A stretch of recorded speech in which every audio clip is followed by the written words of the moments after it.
So I've only been on the road for about 10 to 15 minutes, maybe like 7 minutes of that has been on the freeway at 180 kilometers as well, between 80 to 100 kilometers rather. And the temps on the actual car are up. Usually this sits only at halfway I've ever seen it, and that's even when the coolant temps are like at 80 degrees, 82, 84 degrees is the highest I've ever seen the coolant temps. The exhaust gas temps are very low as well. It being a cold day probably helps, but I'm barely accelerating, and we're getting like 200 at idle and 300 on cruise. Usually exhaust temps will go up to 400 to 500 when climbing a hill. So everything that I'm experiencing right now is normal. PSI for the intercooler is normal, and oil pressure, well, I don't know, that's relative. Alright, so today we've got the car here, the bottle jack and the wheel stand, got some spare coolant and socket set. So the goal is to take the tire off, well, loosen it up, jack it up, take the tire off. Then we're gonna take away this guard here. It looks like it's already started, but take that away, and apparently that will give us access to the pipe that we need to loosen off to change the thermos. It's gonna be an interesting one. I've never done anything like this before. Hopefully we've got the right tools, but we'll need some bucket or something like that to drain the fluid, and if it's clean we can reuse it, otherwise get some new fluid. But yeah, we'll have to just crack on and see how we go. So this is what we're going to be replacing. This is the thermos, and this just helps regulate the flow of coolant through the engine, giving it the right flow. So if it's too quick, it won't be taking away enough heat and the radiator won't be able to cool it as much. And if it's too slow, then it's not going to be cooling it enough. So it will just gather heat and get too hot. So you can see here, this is an 82 degrees. So I think this is fully open, or it opens up at 82 degrees, or it closes, one or the other. I'm not too sure how it works, but yeah, apparently these can get lazy over time and they do need replacing. Here is the part number if you're looking to get one for yourself. But yeah, I'm just gonna swap this out, as simple as it sounds, and away we go. Apparently it should be just sitting in the pipe, so that's the one that we're going to be taking out in there. But the main thing is getting that pipe off. So alright, let's get into it. Alright, so I'm going to go ahead and drain the coolant. You just want to take this rubber flap away from this plastic bash plate, and then you'll have a drain plug on the radiator that's made of plastic. Be careful not to strip it. Use the correct size screwdriver, and yeah, just drain that into a bucket and let all the coolant come out. Take the top radiator cap off, so that way it can get some air in and drain, and then from there I'll start removing that top hose, which is just up there, and hopefully there won't be too much spillage and create too much of a mess. Alright, so let's get to it. So that's the stream. I'm going to crack the radiator cap now, and should speed up. Yeah, you can already hear that pissing out. Big difference. So just let some air in. I'm hoping that this bucket is big enough. And yeah, keep the tip of that somewhere safe. I'll be putting that aside in a second. So let that drain out, and that way we won't have such a mess. Alright, so while it's still draining, you can hear it.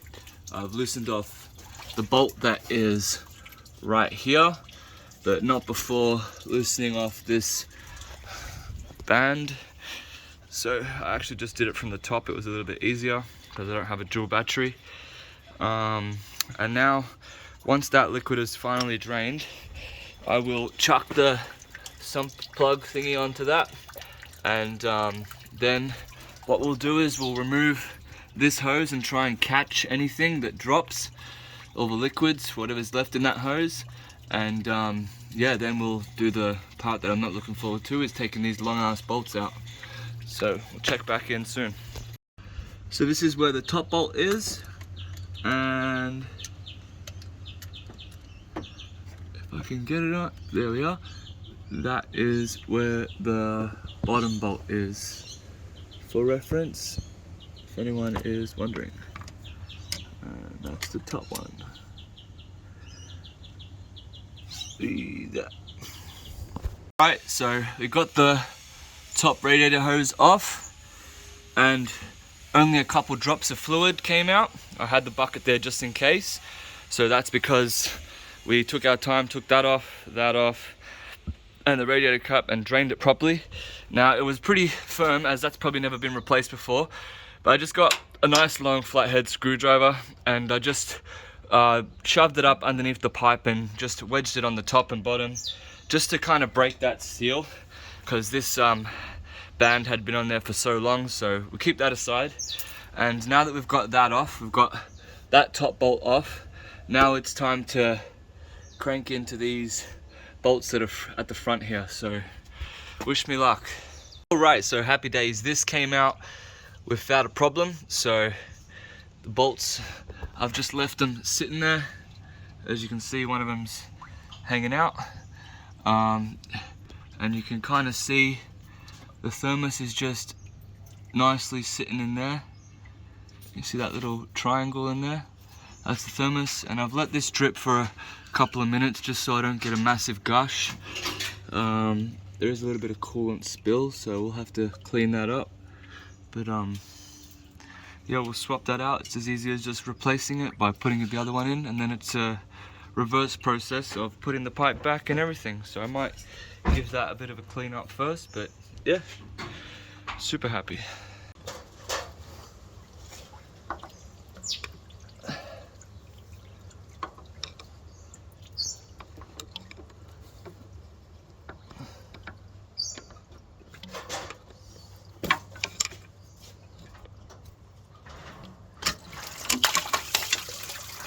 Fucking hell, mate.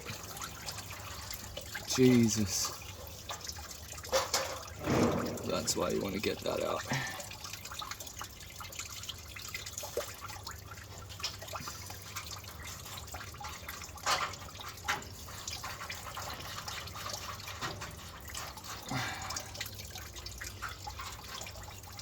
So, yep, there it is. That grommet. This was left behind.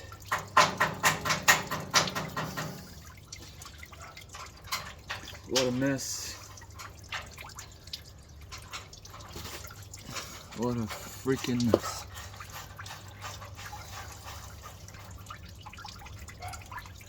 Alright, well let's not let that drain all the way. Let's swap it out. Well, it's never been replaced, yeah.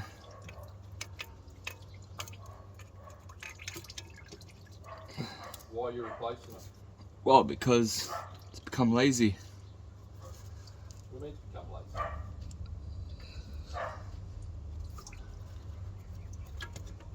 lazy. The temperatures fluctuate and stay on hold. So there we have it. So same part, 82 degrees. You can see this one was made in 05. The previous one was made in 2021, so last year. So pretty nice.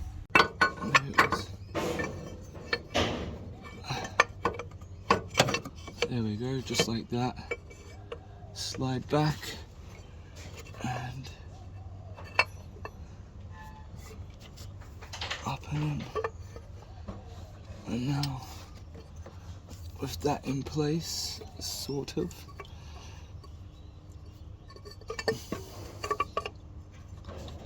we'll try and wiggle this bolt in. Alright, so to get this pipe back on, what I did was, I found this was easy, is I put this bolt in, finger tight all the way to the end, just with my fingers, and that allowed me to kind of get this pipe here and push it up with one hand, and that helped kind of pivot this and squeeze it into the point that it needs to be in, flush, so that way I could use my other hand to finger tighten the bolt at the top, and then I went to the bottom bolt. Yeah, maintaining, like holding this pipe and wiggling it, trying to get it into the right spot. one thing to note is you don't want to thread it if it doesn't feel like it. If it gets tight before the bolt's even like a quarter way in, that means you've gone in on an angle, and you don't want to do that because this is aluminium.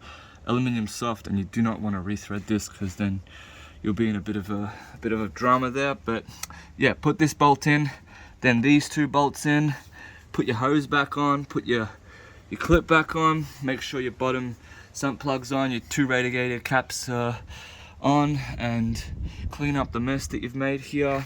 Put your rubber thing back on, and then what we're going to need to do is top up the coolant.